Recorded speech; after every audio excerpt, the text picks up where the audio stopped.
We are now joined by General Stanley McChrystal. Mr. McChrystal is co-founder and partner of McChrystal Group. Thank you for joining us at this year's Gallen Symposium. As the former general in charge of US forces in Afghanistan, what does courage mean to you? I think courage means taking a position for something that matters, that you believe in. In some cases, the greatest courage I saw was in Afghans. Afghan farmers, for example, are in a position where they want to believe in their government. They are threatened by insurgents, and the insurgents would come and give what they call night letters, and those are night letters that threaten. They say, if you support the government, if you do this or that, we'll come and harm your family.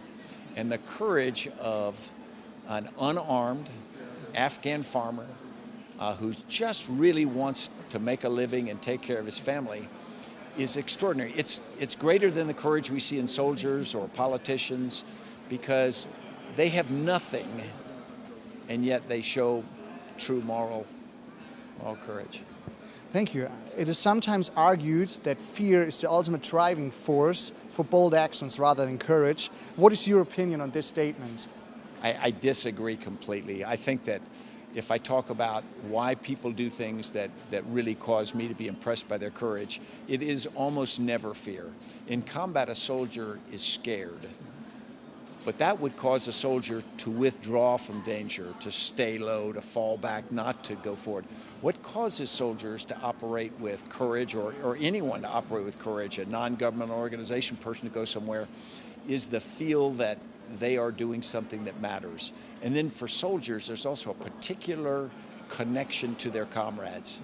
If you ask most soldiers why they fight, they'll almost never say they're fighting for their country. They'll almost never say, I'm fighting for this cause.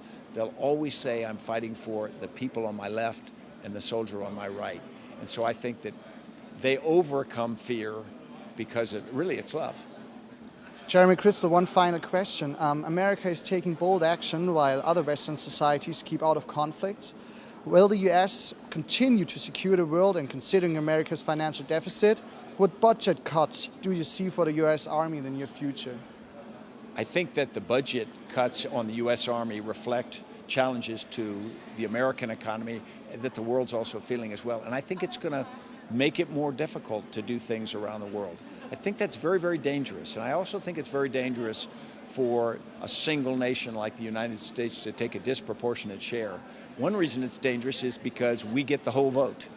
Essentially, other people don't have the kind of say that they ought to have. But I also think that it's important that other nations have that capacity, because there are things like the support of the Libyan resistance a couple of years ago. It was important that not be a United States activity, but instead that be done by a wider body of people. And I think there are a number of nations that have got to increase their military spending now, even though we're at a time of budget austerity, because it's got a lot to do for the stability of the world. General McChrystal, thank you very much for the interview. Enjoy your time at the 43rd Gallen Symposium. Thank you. Patrick, thank you so much. I appreciate it. Thank you. Take care.